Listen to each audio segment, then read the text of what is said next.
गृह मंत्री राजनाथ सिंह ने संसद में कहा कि लद्दाख एक चुनौती से गुजर रहा है, जहां पर चीन वक्त वक्त पर औपचारिक सीमाओं यानी लाइन ऑफ एक्चुअल कंट्रोल का उल्लंघन करता आया है। भले ही लद्दाख में चल रहे चीन और भारत के बीच सीमा विवाद को सुलझाने की कोशिश गृह मंत्री से लेकर विदेश मंत्री तक कर चुके हैं, मगर फिर भी चीन किस वक्त अपना रंग बदल ले ये कोई नहीं जानता।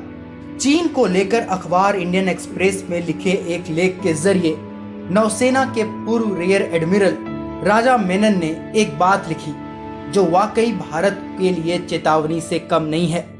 राजा मेनन ने लिखा है कि इस साल मार्च अप्रैल महीने के वक्त ही चीन गलवान के अक्साई चीन में सैनिकों की टुकड़ी और असला बारूद जमा करने में जुटा हुआ था। मई और जून महीने तक एलएसी के नजदीक 40,000 चीनी सैनिक मौजूद थे। मगर सवाल यह है कि आखिर चीनी सेना इतनी बड़ी तादाद में एलएसी के नजदीक क्यों खड़ी है। उन्होंने आगे लिखा कि चीन के इस कदम को लोग अलग अलग नजरिए से देख रहे हैं। कुछ लोगों का मानना है कि चीन अक्साई चीन पर पूरी तरीके से कब्जा करना चाह रहा है, क्योंकि उन्हें लगता है कि पूरी अक्साई चीन पर उनका अधिकार है और इसके जरिए चीन भारत को एक सबक भी सिखाना चाहता है, क्योंकि भारत अपने नक्शे में अक्साई चीन को अपना अभिन्न हिस्सा दिखाता आया है। वहीं दूसरी ओर कुछ लोगों का मानना इससे उलट है। कुछ लोगों का मानना है कि चीन और भारत का विवाद जमीन का नहीं, बल्कि भारत जिस तरह एशिया के अंदर चीन के लिए एक प्रतिद्वंदी के रूप में खड़ा है, उसका गुस्सा चीन किसी न किसी तरीके से जाहिर कर रहा है। माना जा रहा है साल 2030 तक चीन की अर्थव्यवस्था अमेरिका को पीछे छोड़ देने वाला है, जिसके बाद चीन वैश्विक राजनीति को अपने इशारों पर चलाने की कोशिश कर सकता है।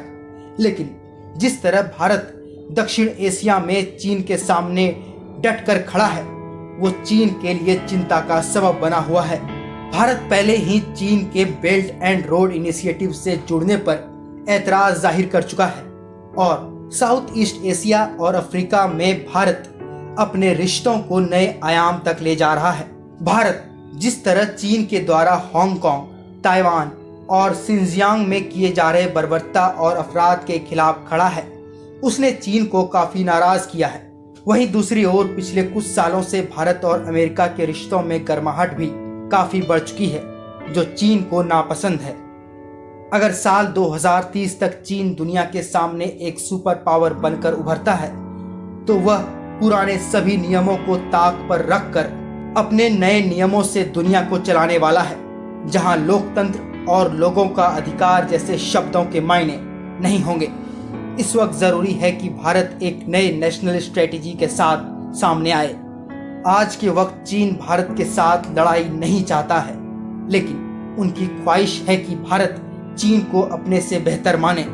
आपको बता दें, भारत हर अंतर्राष्ट्रीय मंच पर चीन को अपने से बराबर ही मानता आया है। पीयूष कुमार की रिपोर्ट हेडलाइंस 24 के लिए।